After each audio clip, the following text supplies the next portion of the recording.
Let's now get more insight into the likely impact of the coronavirus crisis on the nation's economy, as well as how to mitigate the negative fallout. Joining us on the News at 10 is the CEO, Kairos Capital, Mr. Sam Chiduka. Thank you so much for joining us on the News at 10. Thank you for having me. What's your reaction to the comment by the Minister of Finance saying that Nigeria is not broke and we will not experience recession until after 6 months? Well, so to an extent, she's correct. To say that we are broke might be far-fetched, but also in one breath, she also mentioned the fact that we're not buoyant. And that's the fact, we're just not buoyant. So it depends also on how you explain being broke. Somebody who's broke is perhaps not able to meet his immediate obligations, but I think that Nigeria can still meet our immediate obligations, but we're not buoyant. And I do not think it's going to take 6 months for us to go into a recession. We have to look at it in terms of 2 consecutive quarters of negative growth to take you into a recession. Q1, from what we're seeing already, is going to be a negative growth, most likely in Q2. So you don't have 6 months. You probably just have the next 3 months. So when we look at the government's efforts, take, for example, the federal government, what can they do to ensure Nigerian workers and everyone, perhaps, the effect of COVID-19 is cushioned and the people don't really feel it so much? How much can the federal government do? How much can the state governments do as well? So, unfortunately, we're between a rock and a hard place. We haven't made the necessary investments in healthcare over time. And so you find the federal government and the state governments, their hands are full because they're trying to do several things at the same time. You're trying to meet up with the request in terms of testing people. You're trying to make sure that you have hospitals and isolation centers that are in place. You're trying to make sure you have ventilators in place and all those things that require funds. But at the same time, you're still trying to make people sit at home. Social distancing, physical distancing, lockdowns, partial lockdowns, whatever name you choose to call it. People are not going to work. If we realize, businesses not opening either. Yes, businesses are not opening either. So one of 2 things will happen. The people who rely on daily trade to make a living are not going out there to trade. Businesses who pay salaries are not making money, and so they cannot pay salaries. Now, what happens is that government should backstop this with a stimulus program. But do we have the money to do a massive stimulus? If we had any money we have is going to meet the healthcare challenge. But then you also need money to put in people's pockets so that they can stay at home. So should one of the ways be removal of the recent VAT, the increase, VAT, for example? So what are the ways? I think you should go deeper than that. So yes, you've just done a 50% increase in VAT from 5 to 7.5%. You might think about moving forward the start date for that. You might also look at, there's a bill that the House of Assembly, Federal House of Reps have been working on about giving a payback, a clawback to people from their payee in terms of pay as you earn that is paid to state governments.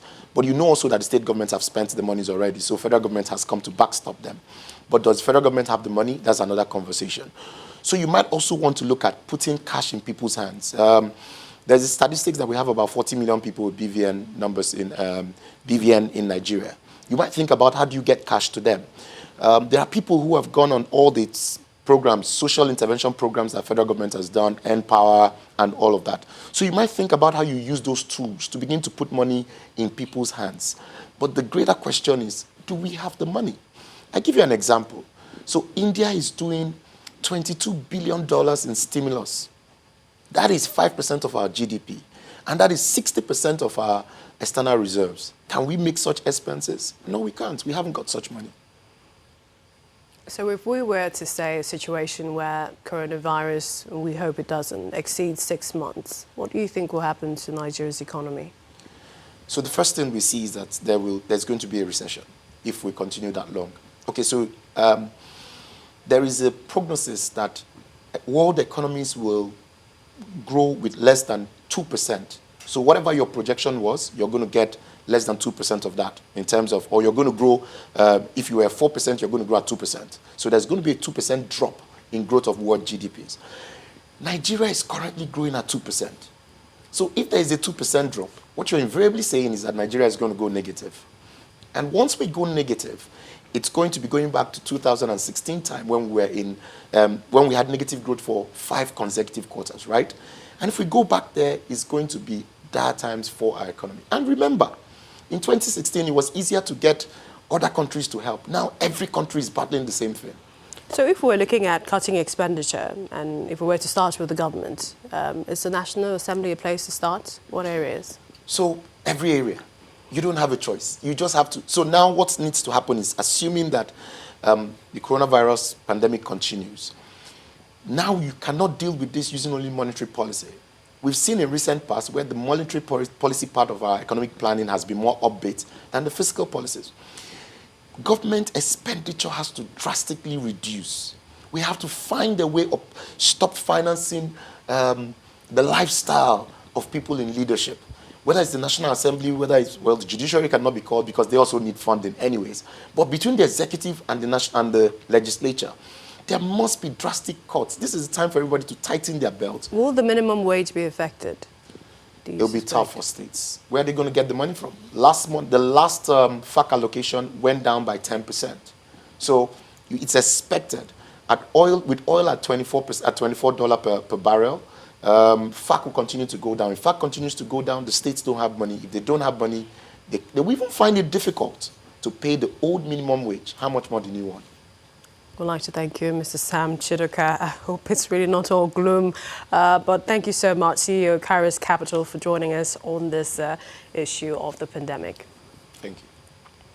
Staying with COVID-19, the national leader of the All Progressives Congress, APC, Mr. Bola Tinubu, has prescribed measures the federal government can apply to mitigate the economic impact of the coronavirus outbreak on citizens. In a message on his 68th birthday, Mr. Tinubu says the government may have to take tougher measures to curb the spread of the disease, such as imposing lockdowns in the country, as done by most countries battling the scourge. Furthermore, the former governor of Lagos State adds that the government must be ready to provide economic buffers, such as the immediate suspension of value-added tax, VAT, for 4 months and the reduction of tax. According to him, this would help lower import costs and protect against shortages, adding that government should also consider providing stipends for vulnerable Nigerians who will be most impacted by the health crisis. Well, in the face of the COVID-19 outbreak in countries around the world, Safety and Protection Management Solutions Limited has distributed surgical masks to commuters who use public transportation. According to the managing director of the company, Mr. Tunji Olani, the initiative is part of the company's corporate social responsibility and therefore without gains. It's a typical noonday at the Ikorodu BRT terminal. The passengers queue up for their rides, unaware of what's to come. And while they get ready for movement, Safety and Protection Management Solutions Limited, a company set up to improve safety, security and productivity of people, facilities and systems in workplaces, comes in to distribute the now essential but scarce personal protective equipment. Receiving this pro bono, the passengers immediately put them on. I must commend Safety and Protection Company for what they are doing. It shows how much they care about the people of Nigeria, and we really appreciate them for sharing this mask. It's a lot of help for us in this country. It is a CSR from Safety and Protection, who have indicated that they are willing to give public transport users, all of them that come at the bus stops, a nose guard. So this is an act of prevention because the government of Lagos State, they are doing all they can do to make sure that they reduce the spread of this disease. So this is our own little way under our corporate social responsibility to do so. We have decided to give out these nose masks at no cost to passengers, because we believe that it is not every time that you make money. It's been a very wonderful initiative. I really have to thank them, thank Lamata and 3Ms, because we've been able to give this out and to save lives. Although the Lagos State government has ordered a reduction in the number of passengers per bus, An initiative like this by Safety and Protection Management Solutions Limited could go a long way to help curb the spread of a COVID-19 outbreak, especially by commuters who use public transportation. Outside Nigeria, Europe's COVID-19 hotspot saw no let-up in activity today, with record-high deaths reported in Italy, Spain and the United Kingdom. There are now more than 20,000 deaths in the region. Italy is by far the worst affected country in the global pandemic, with over 10,000 confirmed deaths and 92,472 cases. University shows the number of COVID-19 cases around the world has now surpassed 600,000. The three countries with the most cases are the United States with over 100,000, Italy with over 92,000 and China with nearly 82,000. In Europe, the number of deaths has surpassed 20,000. It was another terrible day for Italy, with another 889 deaths in 24 hours. Italy has now seen over 10,000 deaths.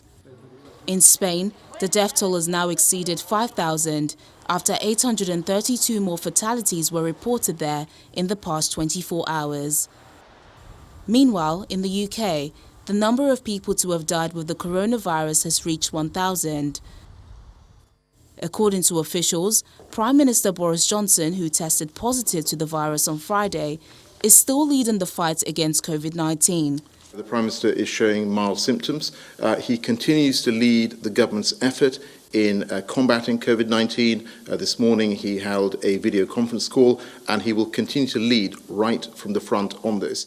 Over in the United States, which has the most COVID-19 infections than any other country, US President Donald Trump is considering imposing a quarantine on New York in a bid to slow the spread. We're thinking about certain things. Some people would like to see New York quarantined because it's a hot spot. New York, New Jersey, maybe one or two other places. Certain parts of Connecticut quarantined. I'm thinking about that right now. With more than 1,700 virus-related fatalities, the US death toll remains lower than those in Italy and China. In South Africa, police enforcing a 21-day coronavirus lockdown fired rubber bullets towards hundreds of shoppers queuing outside a supermarket in Johannesburg. The country currently has 1,170 confirmed cases. Lockdown measures are also not going down too well in India, where millions of people are left stranded without food. India, which has at least 900 confirmed cases, has been criticized for its handling of the outbreak after its population of 1.3 billion were given less than 4 hours' notice of the 3-week lockdown. In positive developments, Wuhan, the Chinese city where the coronavirus first emerged last year, is partially reopened after more than 2 months in isolation.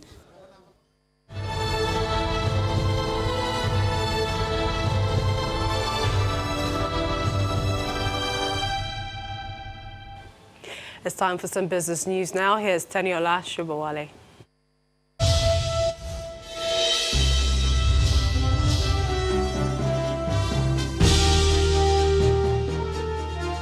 Thanks, Millicent. Welcome to Business News. The Corporate Affairs Commission has released a set of guidelines on holding of annual general meetings of public companies using proxies.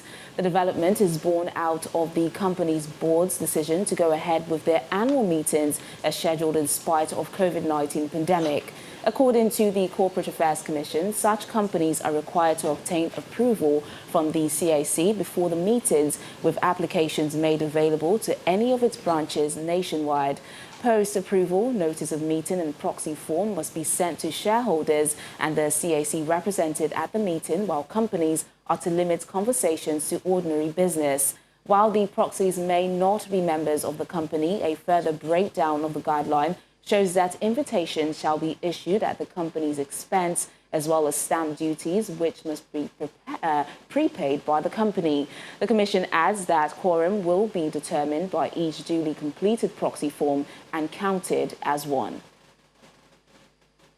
The Securities and Exchange Commission has released a draft copy of the much-anticipated regulation for crowdfunding in order to have investors and concerned parties digest the provisions. The regulation, when adopted, will guide activities of new generation investments, especially in the agriculture and online space. Key provisions in the draft rule include eligibility of persons, crowdfunding portal requirements, registration requirements, criteria for registration, revocation and cessation of business. Others are general obligations, due diligence, monitoring and reporting, data protection and privacy, and operation of trust account, among others.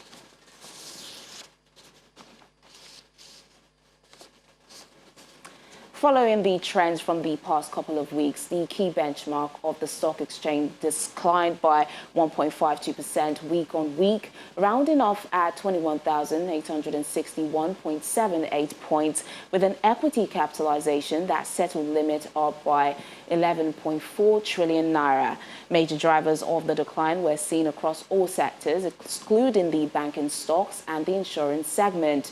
Despite a positive market breadth, Nigerian breweries topped the negative performances by 15%, while WAPIC Insurance led the advances category. On the activity side, volume of transactions for the week was 1.4 billion, estimated at 15 billion naira in almost 22,000 deals. And that's business news. It's back to you, Millicent.